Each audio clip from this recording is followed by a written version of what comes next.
समय और ब्रह्मांड आपस में इस प्रकार जुड़े हुए हैं जैसे प्रकाश और परछाई। जिस प्रकार प्रकाश के पैदा होने से परछाई का जन्म होता है, उसी प्रकार ब्रह्मांड के अस्तित्व में होने से समय का आभास होता है। प्राचीन काल से ही लोग समय को जानने की कोशिश करते आए हैं और समय के बारे में अलग अलग परिभाषाएं देते आए हैं। अरस्तु का मानना था कि समय गति का एक प्रभाव हो सकता है। गति धीमी या तेज हो सकती है, लेकिन समय नहीं। न्यूटन के हिसाब से भी समय पूरे ब्रह्मांड में एक जैसा चल रहा था, लेकिन अल्बर्ट आइंस्टाइन ने अपनी थ्योरी ऑफ रिलेटिविटी में समय की परिभाषा को ही बदल दिया। अल्बर्ट आइंस्टाइन के अनुसार तो समय महज एक इल्यूजन यानी एक भ्रम है।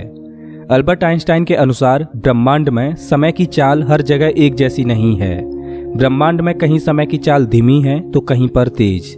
ब्रह्मांड के भारी ऑब्जेक्ट्स जैसे ब्लैक होल के पास समय धीमी रफ्तार से गुजरता है, लेकिन जैसे जैसे हम ब्लैक होल से दूर होते जाएंगे वैसे वैसे समय की चाल तेज होती जाएगी। लेकिन वास्तव में समय है क्या? अगर सीधे शब्दों में कहें तो समय एक वास्तविक घटना है जो कि ब्रह्मांड में होने वाले परिवर्तन को दर्शाती है। वास्तव में बदलाव ही समय है जो कि बीते हुए कल को वर्तमान के द्वारा भविष्य से जोड़ता है। अभी से 13 अरब 80 करोड़ साल पहले एक डेंस हॉट सिंगुलरिटी पॉइंट में एक धमाका हुआ। उस धमाके को वैज्ञानिकों ने बिग बैंग नाम दिया। बिग बैंग से जन्म हुआ ब्रह्मांड का। ब्रह्मांड के जन्म के साथ ही जन्म हुआ समय का। जब तक ये ब्रह्मांड है तब तक समय का अस्तित्व है। जिस दिन ब्रह्मांड का अंत होगा उस दिन समय का भी अंत हो जाएगा। लेकिन सवाल ये है कि समय का अंत कैसे होगा। नमस्कार दोस्तों, मैं हूं श्याम तोमर। स्वागत करता हूं आपका इस वीडियो में, जिसमें हम जानेंगे कि समय का अंत कैसे होगा। ब्रह्मांड ही सब कुछ है, इसी में है स्पेस, समय और मैटर। जन्म से ही ब्रह्मांड का फैलाव होता रहा है। इसके तारों को रोशन करने वाले ईंधन के जरिए ये धीरे धीरे जलता रहा है। लेकिन क्या होगा जिस दिन ब्रह्मांड का सारा ईंधन खत्म हो जाएगा? पहले तो हमारी सोच ये थी कि धीरे धीरे ब्रह्मांड की उम्र बढ़ती जाएगी, लेकिन पिछले कुछ दशकों में खगोलविदों ने ब्रह्मांड की एक अलग और डरावनी तस्वीर का खुलासा किया है। ब्रह्मांड आगे नहीं बढ़ रहा, बल्कि ये अपने अस्तित्व को बचाने के लिए ही जूझ रहा है। भले ही हमें पृथ्वी पर सब कुछ ठीक ठाक लगे, लेकिन ब्रह्मांड में अपने अस्तित्व को बचाने के लिए एक युद्ध सा चल रहा है। ब्रह्मांड अपने अस्तित्व को बचाने के लिए समय की शुरुआत से ही युद्ध कर रहा है। ब्रह्मांड में दो खतरनाक शक्तियां अपना अपना नियंत्रण पाने के लिए जूझ रही हैं। पहली शक्ति है ग्रेविटी, जो ब्रह्मांड की हर एक चीज को एक साथ लाकर कुचलने की फिराक में है, जो ब्रह्मांड को आग के एक बड़े गोले में बदलकर खत्म करना चाहती है। और दूसरी शक्ति है फैलाव, जो गैलेक्सीज को दूर दूर तक खींचकर ब्रह्मांड को ठंडा करके इसे जमाकर खत्म करने की कोशिश में है। इन दो शक्तियों में जीत किसकी होगी, ग्रेविटी की या फैलाव की? या फिर ये मुकाबला बराबर पर ही रहेगा? ब्रह्मांड की इन दो महाशक्तियों की रस्साकसी में जो भी शक्ति भारी पड़ेगी वही शक्ति ब्रह्मांड का अंत कर देगी। इन दो महाशक्तियों के मुकाबले में 3 नतीजे निकलेंगे। पहला नतीजा होगा बिग फ्रीज। अगर ब्रह्मांड का फैलाव ऐसे ही चलता रहा तो एक दिन पूरा ब्रह्मांड ठंडा होकर जम जाएगा। दूसरे नतीजे में अगर ब्रह्मांड के फैलाव और ग्रेविटी में रस्साकसी जारी रही और ये दोनों शक्तियां हमेशा अपने अस्तित्व के लिए जूझती रहीं, तो ब्रह्मांड में एक नाजुक संतुलन बन जाएगा, जिससे ब्रह्मांड का एक खास आकार बन जाएगा और ये अनंत काल के लिए वैसा ही बना रहेगा। तीसरा नतीजा होगा कि ग्रेविटी की जीत होगी और ये संपूर्ण ब्रह्मांड को एक पॉइंट पर खींचना शुरू कर देगी और संपूर्ण ब्रह्मांड एक पॉइंट में सिमट जाएगा और ब्रह्मांड उसी स्थिति में पहुंच जाएगा जहां से इसका जन्म हुआ था। उस स्थिति को बोला जाएगा बिग क्रंच। हो सकता है कि बिग क्रंच के बाद फिर से बिग बैंग हो और एक नया ब्रह्मांड बने। इन दो महाशक्तियों में जो भी शक्ति जीतेगी वही शक्ति समय का अंत करेगी, और इसका कारण ये होगा कि समय हमेशा एक ही डायरेक्शन में चलता है, फॉरवर्ड डायरेक्शन में। समय हमेशा भविष्य की ओर बहता रहेगा। समय के इस बहाव को एरो ऑफ टाइम बोला जाता है। अब यहाँ पर एक सवाल सामने आता है कि समय हमेशा भविष्य की ओर फॉरवर्ड डायरेक्शन में ही क्यों बढ़ता रहता है, समय कभी अतीत की ओर क्यों नहीं चलता? तो इसका जवाब है थर्मोडायनेमिक्स के सेकंड लॉ में एक टर्म आता है एंट्रोपी। ब्रह्मांड में डिसऑर्डर बढ़ रहा है। जैसे एक समय था जब संपूर्ण ब्रह्मांड एक छोटे से पॉइंट में समाहित था, फिर बिग बैंग धमाके से ब्रह्मांड फैलने लगा और आज भी ब्रह्मांड फैल रहा है और ब्रह्मांड में डिसऑर्डर बढ़ रहा है। यही है एंट्रोपी। चलिए इसको एक एग्जाम्पल से समझते हैं। मान लो आपने एक कागज लिया और उसको कई टुकड़ों में फाड़ दिया। अब मैं आपसे कहूं कि आप उस कागज को पहले जैसा कर दो, तो क्या आप कर पाओगे? शायद आप टेप या गोंद लगाकर उसको चिपका दो, लेकिन ऐसा करने से क्या वो कागज पहले जैसा हो जाएगा? नहीं। यही है एंट्रोपी। मतलब ब्रह्मांड में डिसऑर्डर हर क्षण बढ़ता जा रहा है और ये डिसऑर्डर केवल बढ़ सकता है, कम नहीं हो सकता।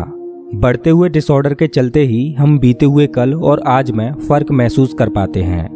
डिसऑर्डर की वजह से ही हमें चीज़ों में बदलाव नजर आता है और यही बदलाव हमें समय की अनुभूति कराता है।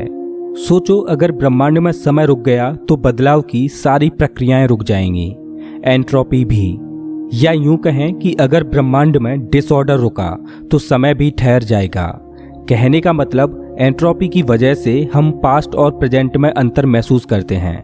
अगर एंट्रोपी नहीं होगी तो ब्रह्मांड में कोई भी बदलाव नहीं होगा। अगर ऐसा होगा तो हम आज के समय में और करोड़ों साल बाद के समय में कोई भी अंतर महसूस नहीं करेंगे।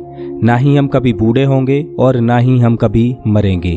इससे कोई फर्क नहीं पड़ता कि अभी आप क्या कर रहे हो, लेकिन समय हमेशा आगे की ओर बढ़ता जा रहा है और समय का अंत ब्रह्मांड की दो महाशक्तियों में से किसी एक के कारण होगा।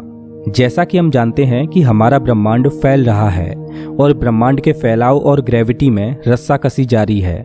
अभी तक तो हमारा ब्रह्मांड विस्तार और सिमटने के बीच एक नाजुक संतुलन बनाए हुए लग रहा है, लेकिन क्या ये अपने संतुलन को बनाए रख पाएगा? क्या कोई चीज इस संतुलन को गड़बड़ा सकती है? ब्रह्मांड के विस्तार की शुरुआत बिग बैंग से ही शुरू हो चुकी थी।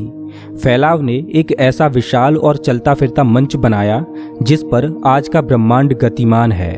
लेकिन अगर ये जन्म से ही नियंत्रित ना रहता तो ब्रह्मांड कब का खत्म हो चुका होता। अभी तक तो फैलाव की ताकत ग्रेविटी पर भारी पड़ रही है, जिस वजह से ब्रह्मांड का अस्तित्व बना हुआ है। लेकिन अच्छी बात यह है कि ग्रेविटी और फैलाव बिग बैंग से ही संतुलित रहे हैं। अगर ब्रह्मांड का विस्तार कहीं ज्यादा तेजी से होता तो ये इतनी तेजी से खाली होता कि गैलेक्सीज, स्टार्स और ग्रहों को बनने के लिए समय ही नहीं बचता। हम इस ब्रह्मांड को देख पाते हैं। इसका कारण है कि एक महाशक्ति ग्रेविटी ने ब्रह्मांड के फैलाव की रफ्तार पर रोक लगाई हुई है। ग्रेविटी और मैटर हमेशा साथ रहते हैं। कोई चीज जितनी बड़ी होगी ये अपने आसपास की चीजों पर उतना ही दबाव डालेगी। ग्रेविटी ने ही सितारों को बनाया, ग्रहों को बनाया, गैलेक्सीज को बनाया। लेकिन ग्रेविटी एक दो धारी तलवार की तरह है। अगर ब्रह्मांड का फैलाव धीमी रफ्तार से होता तो ग्रेविटी फैलाव पर हावी हो जाती और ये संपूर्ण मैटर को एक पॉइंट में क्रश कर देती और ब्रह्मांड में स्टार्स, ग्रह, गैलेक्सीज इत्यादि बनने से पहले ही सारा मैटर एक पॉइंट में समा जाता और ब्रह्मांड कब का खत्म हो जाता। आज हम एक संतुलित ब्रह्मांड में रह रहे हैं। इसकी उम्र बहुत ज़्यादा लंबी है। ब्रह्मांड इस गति से फैल रहा है कि हमें विकसित होने का समय मिल रहा है। ग्रेविटी और फैलाव की रस्साकसी की वजह से ब्रह्मांड 13 अरब 80 करोड़ सालों तक कायम रहा है। लेकिन ये संतुलन आखिर कितना स्थिर है? क्या हमारे ब्रह्मांड में बेरोक टोक विस्तार या खुद ही तबाह होने से बचाने लायक संतुलित सामग्री मौजूद है? ब्रह्मांड में जितना ज़्यादा मैटर होगा उतनी ही ज़्यादा ग्रेविटी होगी और जितनी ज़्यादा ग्रेविटी होगी उतना ही ज़्यादा ब्रह्मांड के फैलाव पर अंकुश लगा रहेगा। अगर ब्रह्मांड में मैटर कम होगा तो ग्रेविटी भी कम होगी, जिस वजह से ग्रेविटी का फैलाव से नियंत्रण खत्म हो जाएगा और फैलाव सभी गैलेक्सीज को दूर दूर तक धकेल देगा और ब्रह्मांड जमकर खत्म हो जाएगा। 1930 के दशक में वैज्ञानिकों ने जब गणना की तो नतीजे बहुत ही खराब थे। उन नतीजों के हिसाब से ब्रह्मांड में इतना मैटर ही नहीं था कि उससे इतनी ग्रेविटी पैदा हो पाती कि फैलाव की ताकत पर अंकुश लगा रहे। लेकिन 1980 के दशक में एस्ट्रोनॉमर्स हैरान रह गए। टेलीस्कोपों को नजर ना आने वाला बहुत बड़े आकार का अज्ञात मैटर अंतरिक्ष में मौजूद था और इसका आकार अंश मात्र नहीं बल्कि पहले हम जिस मैटर को जानते थे उससे भी 5 गुना ज्यादा था, जो बहुत ज्यादा ग्रेविटी पैदा कर रहा है।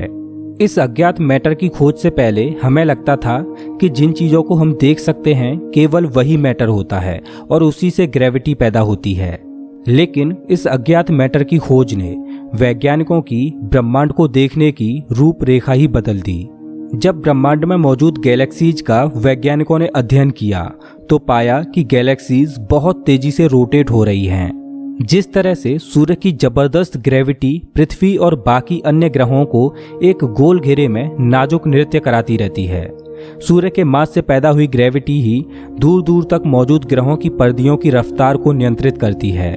अगर सूर्य ज्यादा बड़ा होता तो ग्रहों की परिक्रमा करने की गति भी ज्यादा तेज होती और अगर सूर्य छोटा होता तो ग्रहों को इसकी परिक्रमा करने में ज्यादा समय लगता। गैलेक्सीज भी बिल्कुल ऐसे ही काम करती हैं। गैलेक्सीज के सेंटर में मौजूद विशाल मास बाहरी सितारों को गोल ग्रह जैसे ऑर्बिट में खींचता है। 1980 के दशक में वैज्ञानिकों ने गैलेक्सी के तारों की इन कक्षाओं की सटीक पैमाइश की तो नतीजों ने सब कुछ बदल दिया। गैलेक्सीज के केंद्र में जो विशाल सुपरमैसिव ब्लैक होल्स थे उनमें भी इतना पर्याप्त मास नहीं था जो गैलेक्सीज को इतनी तेजी से रोटेट करा पाता। यहाँ तक कि इतने कम मास की वजह से गैलेक्सीज को टूटकर बिखर जाना चाहिए था, लेकिन फिर भी ऐसा नहीं हुआ। आज हम देखते हैं कि यूनिवर्स गैलेक्सियों से भरा पड़ा है। ग्रेविटी का कोई बड़ा और अतिरिक्त स्रोत शायद गैलेक्सीज को एक साथ थामे हुए है, लेकिन वैज्ञानिकों को टेलीस्कोपों में कुछ भी दिखाई नहीं देता, ना कोई चमक ना कोई छाया। ये नई चीज ना तो कोई प्रकाश छोड़ती है और ना ही प्रकाश को रिफ्लेक्ट करती है और ना ही उसे रोकती है, लेकिन ये अज्ञात किस्म का मैटर गैलेक्सीज के सभी तारों को एक ही गैलेक्सी में बांधे रखता है और गैलेक्सियों को टूटकर बिखरने नहीं देता। वैज्ञानिकों ने इस अज्ञात किस्म के मैटर को नाम दिया डार्क मैटर। ब्रह्मांड इस डार्क मैटर से भरा पड़ा है। सामान्य मैटर से इसकी मात्रा 5 गुनी है। डार्क मैटर ब्रह्मांड में बेहिसाब ग्रेविटी पैदा कर रहा है। वैज्ञानिक डार्क मैटर के आधार पर ब्रह्मांड के अंत को प्रेडिक्ट करने लगे।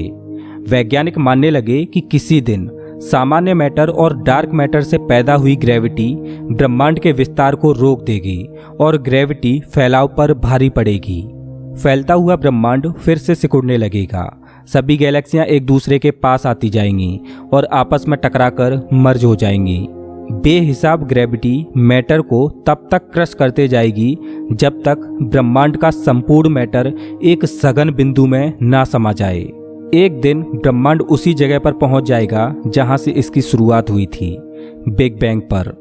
जब ब्रह्मांड सिकुड़कर एक डॉट में समा जाएगा, ब्रह्मांड के अंत की उस घटना को वैज्ञानिकों ने नाम दिया है बिग क्रंच। कुछ लोग मानते हैं कि जब बिग क्रंच होगा तब उस पॉइंट में एक बार फिर से बिग बैंग होगा और एक नए ब्रह्मांड का एक नई टाइमलाइन पर जन्म होगा। अगर ऐसा होगा तो क्या हमारा ब्रह्मांड जिस बिग बैंग से जन्मा है तो क्या उससे पहले कोई बिग क्रंच था? अगर ऐसा है तो बिग बैंग और बिग क्रंच आखिर कितनी बार हुआ होगा? क्या ये ब्रह्मांड के जन्म और मरण की एक इन्फिनाइट साइकिल है? लेकिन जब वैज्ञानिक डार्क मैटर के बिग क्रंच को समझने के करीब थे तो ब्रह्मांड ने उनके सामने एक और बड़ी चुनौती रख दी। कोई अनजान ताकत ब्रह्मांड को एक अलग अंत की ओर तेजी से धकेलती हुई लग रही थी। ग्रेविटी और फैलाव पिछले 14 अरब सालों से ब्रह्मांड पर कब्जा करने की सोच रहे हैं। फैलाव इसको बाहर की ओर धकेलता है और ग्रेविटी इसको अंदर की ओर खींचती है। ग्रेविटी के पास डार्क मैटर था तो लग रहा था कि जीत इसी की होगी और ब्रह्मांड बिग क्रंच की ओर चला जाएगा। लेकिन फिर एक हैरतअंगेज खोज ने हमारा ब्रह्मांड को देखने का नजरिया ही बदल दिया।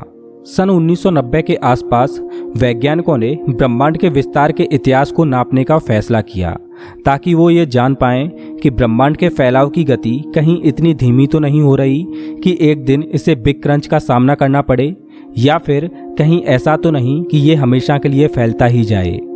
वैज्ञानिकों की शोध ने दुनिया को हैरत में डाल दिया। ब्रह्मांड के फैलाव की गति धीमी नहीं बल्कि तेज हो रही है और फैलाव की ये गति हर पल बढ़ती जा रही है। एक अदृश्य और रहस्यमयी शक्ति ब्रह्मांड के फैलाव को तेज करती जा रही है। ब्रह्मांड का ये फैलाव फिजिक्स के नियमों के उलट हो रहा है। फैलाव को एनर्जी बिना किसी चीज के मिल रही थी, स्पेस के वैक्यूम से। वैक्यूम का मतलब होता है एकदम खाली जगह जिसमें कोई भी पार्टिकल ना हो, जिसका ना तो कोई तापमान हो और ना ही एनर्जी हो। लेकिन ये बात सच नहीं। खाली जगह में एक एनर्जी होती है जो कि ग्रेविटेशनल रिपल्सन पैदा करती है। ये एनर्जी एक तरह की एंटी ग्रेविटी पैदा करती है। इस शक्ति को वैज्ञानिकों ने डार्क एनर्जी नाम दिया। वैज्ञानिकों ने अंतरिक्ष में मौजूद डार्क एनर्जी को नापने के लिए अपने बेहतरीन स्पेस टेलीस्कोपों को कैलिब्रेट किया और नतीजे दिमाग को चकराने वाले थे। ब्रह्मांड के मास के मुकाबले डार्क एनर्जी की तादाद 3 गुना थी। सबसे बड़ी ताज्जुब की बात तो ये है कि स्पेस जितना ज़्यादा फैलता है तो वहाँ उतनी ही ज़्यादा मात्रा में डार्क एनर्जी महसूस होती है। डार्क एनर्जी एक ऐसी एनर्जी है कि जब ये गैलेक्सीज को धकेलती है तो स्पेस में वैक्यूम बढ़ता जाता है, जिस वजह से रिपल्सन भी बढ़ता जाता है और डार्क एनर्जी और ज़्यादा बढ़ जाती है। ब्रह्मांड की गति धीमी होने की बजाय जो बढ़ रही है, इसका कारण है बढ़ती हुई मात्रा में dark energy. Dark energy big crunch theory को खत्म करती नजर आती है, लेकिन वैज्ञानिक ये नहीं जानते कि डार्क एनर्जी, विस्तार और स्पेस आपस में किस तरह से जुड़े हुए हैं। अगर स्पेस की मात्रा का आकार दोगुना हो जाए तो क्या डार्क एनर्जी भी दोगुनी बढ़ जाएगी या ये उससे भी ज़्यादा बढ़ेगी?